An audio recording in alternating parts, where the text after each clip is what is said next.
Hi guys, I'm Dan from the Two Piece Podcast, and it's Wednesday. So Ben and I have been thinking that we wanted to put out some videos, video content. We've been absolutely chuffed. We've got some Patreons, some crazy people, so thanks for that.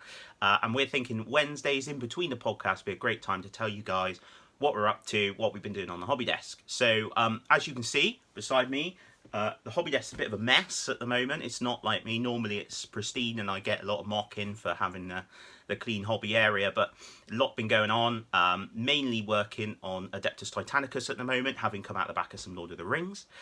So hopefully by the magic of a bit of GoPro editing software, and if you listen to the podcast you'll know I'm not the king of editing, that's Ben's job, I'll be able to take you now and show you what is on the hobby desk.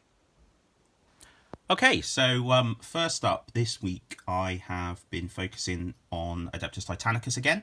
So I've been working on these little guys. So these are the knights. You get 6 of them in the big box, but myself and Ben Chambers, Ben the Base, decided to split that box. So I've got 3 that I'm working on. And I'm trying to go with House Cadmus, which is what I have for my 40k knight that I did quite some time ago.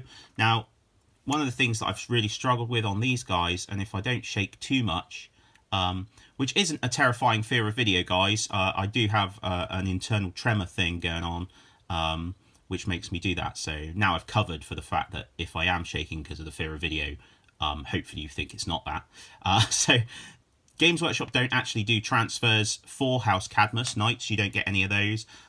So it's all done with the colour scheme for these guys. And what I've done is I've raided a lot of other transfer sheets. So you'll have heard me talk about how much I love transfers. So there's some old Bretonian ones. That's what these shields are from on there. That's a Blood Angel blood drop on there. The sword underneath the sort of beast head on this one here is from the knight transfers that come with the kit. But the little beast is off an orc kit. And the thinking behind that was House Cadmus is... one of their sort of kill markings is the sword through the beast's skull. So I've tried to replicate that, and I've done it differently on each one because knights are individuals. So this one's got more of a skull going on, and this is actually the Baron. So he's got, you'll see the stripes down the front there on the carapace, and that's just done with a bit of Tamiya masking tape before using the airbrush to go in with that, and it's a beautiful yellow colour that Vallejo do. So Vallejo Air gold yellow, and that's over a base of the Uriel yellow, not the Uriel yellow, sorry, the Avalon Sunset that Games Workshop do, and they do that as an air paint, so that's what I've used for that. So yeah, sorry, the transfer, so that one's more of a Scully Skull guy, and you've also got a bit of a different, that's an orc skull that I cut down a bit because it was massive. The checker effect, that's off the knight transfers. That's fine. This guy's actually fought alongside the salamanders at some point in his campaign, so he's picked up himself a salamander campaign badge and a few of the salamander markings from the Forge World transfer sheet. That's a nice little bit of backstory I threw in there because I like the look of those logos. And I have ordered the Knight Armiger transfer sheets as well.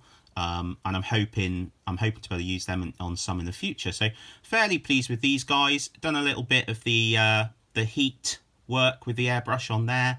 That is scale 75 stuff. So that's Victoria bronze, I think it is, or Victoria brass. I'm just looking here now. And then Intensity chestnut. So yeah, Victorian brass. So scale 75 Victorian brass with the airbrush. Then over a bit less of the time, it's Ink Tense Chestnut. And then Tamiya Flat Black, which I think is my favourite black, really, when I'm going through the airbrush. So that's just picking out the end. So that's these guys. They're almost done. They're waiting on a bit of weathering. You'll note they're a bit shiny. That's just from where I've been doing the transfers. So I've also been working on their bases. So this one is going to be for the Baron. So using a little bit of plasticard, a little bit of cork, and a little bit of brass tubing. I'm going to do some like goo around here, which matches my salamanders for Horus Heresy. That army that I have. So I wanted the bases to kind of match. And the sort of the textured paste stuff, I've not used it before.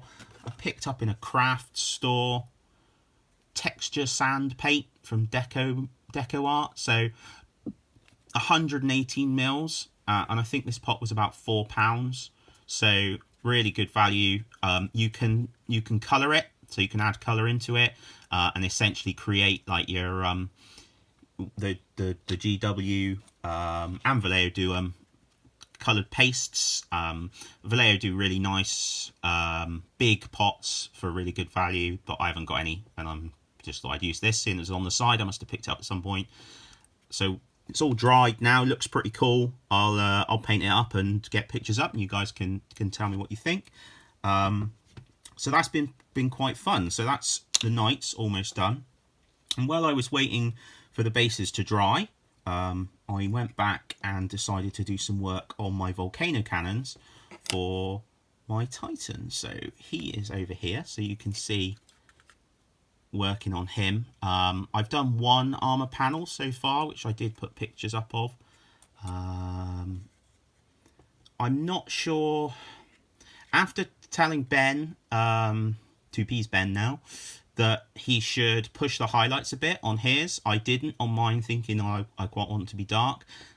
See how it sits alongside the yellow. I'm not sure yet what I think of that, but I'm pleased with that plate. That's chipping fluid used to do the chips on the stripes, and again the Tamiya masking tape, and just sponge and fine highlighting for the other side. So it's not, it's nothing stunning, but I'm quite pleased with it, and still needs a bit of weathering work on there. The gold has chestnut ink on it. It's Relicta gold, Retributor gold, sorry, which is ace. Bit of chestnut ink, and then Auric armor gold, just to pull it back up, and a little highlight of Stormhost silver here and there. I haven't gone mad with that because I'm really conscious that there's a lot of plates to do on this guy. Although I don't intend to have more than one warlord, certainly for a fair time. I don't want one warlord to take me forever. So that's the armor plate. That's still loose. That still comes off. So the metal work on this dude, I'll just take this bit off because it's going to fall off otherwise. So the metal work on this guy, this is done with the Vallejo metal colours, again through the airbrush. So I love these. I really like these. This one, which I've clearly sprayed all over a little bit, gunmetal grey. Starting out with that, really dark, really smooth. That's what's nice about these ones. The other one is lost in the, there it is, to say the mess that is the current. Oh well, this one's properly been sprayed over. So believe it or not, this is aluminium. You can just see the beginning of aluminium. So spot highlights with aluminium over the gunmetal grey, and then a wash of something that I picked up from MKA when that was a thing, and I'm sure Andy Wardle still does Cult of Paint, and he may well use it, but it's called Wonder Wash.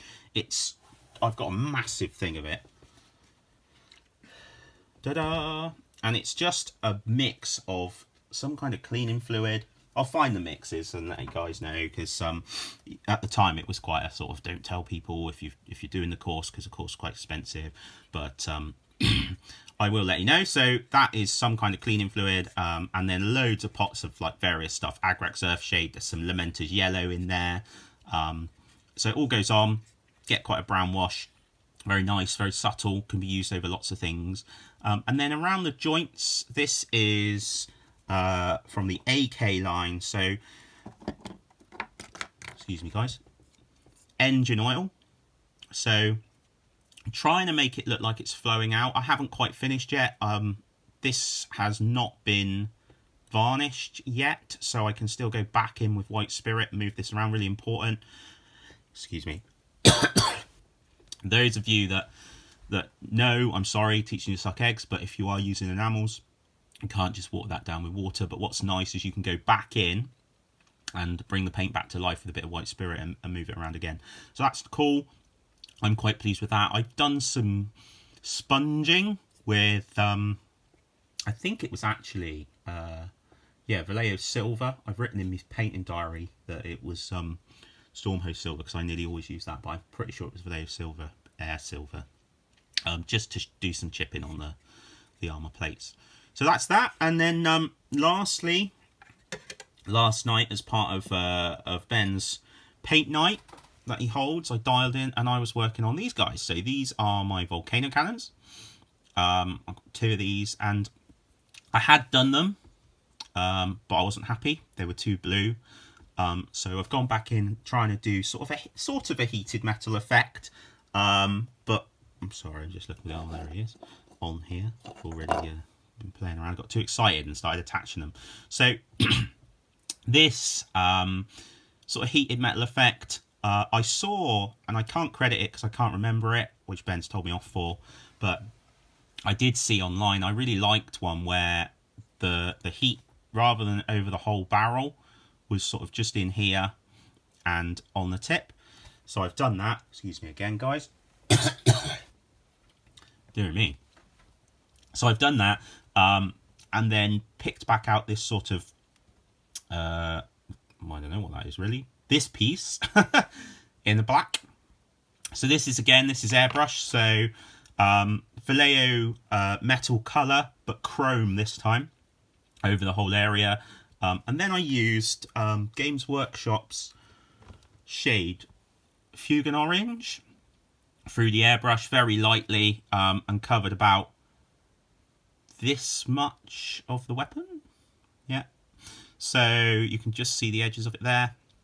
And then coming in with the Inktense stuff from Scale 75 again. Now this is, as the name suggests, very intense, so take care. gentle airbrushing with that. So this is violet, and then flowing into blue, and then the old Tamiya flat black again, which is back here. So Tamiya flat black, just to pick out the tip, and then I went back and I sprayed the Tamiya flat black onto the here.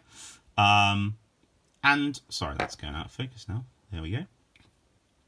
I'm quite pleased myself. For me, I'm you know, it ain't gonna go winning competitions, but it's gonna look pretty cool on the battlefield, I think. And I'll use the same technique on some of the Warhound weapons and Reaver weapons. Loads of work still to go, obviously. I started blocking in the armor plates. I've got all that lovely trim to do, which Ben spent all his time doing. And I did get a little excited and just start magnetizing, although you'll see from the top of this one there's a big hole drilled in it. That's because somehow I managed to put the polarities wrong on the magnet. So I drilled a hole down the side and loosed a piece of metal just to lever the magnet out, and that now sits on there. Say I'm quite keen when I do my Titanicus force to stick to one warlord as the kind of kill shot guy, and then have Warhounds and Reaver, so 1 Reaver and 2 Warhounds initially, and then really push on the Knights and get loads of those guys going in. So we'll see how that goes, but certainly October is Titanicus month, or should be, so hoping to get certainly these guys done by the end of the month, and you guys can hold me to that, of course, and I'm sure we'll talk about that on the podcast, guys. So there you go. Not the most professional video stuff you'll ever see, but hopefully a little insight into what I'm working on. Ben's going to be doing the same things, has done the same things. In fact, you've been graced by his wondrous visage a number of times already, so that's pretty cool, and I'm sorry if that's offended anyone, having to see Ben. You know, he just went and put it out there. No control. So sorry about that. So yeah, once again, thank you very much. Everyone that comments on the video, shares the video, tells their friends about the video, positive things hopefully, but also it'd be great to get some feedback of what sort of things you'd like to see. At the moment, Ben and I, you know, just doing this, chilling out, doing this, trying to support the community where we can, and help, you know, spread the hobbiness, I suppose, is one way to put it, around. But we'll see where the future takes us, I suppose. So guys, thanks very much for tuning in. The podcast should be about a week away. We'll be recording that on Saturday, so any questions or anything for us, stick them either in the comments here or over on the Facebook page. Until then, please keep putting up pictures telling us what is on your hobby desk.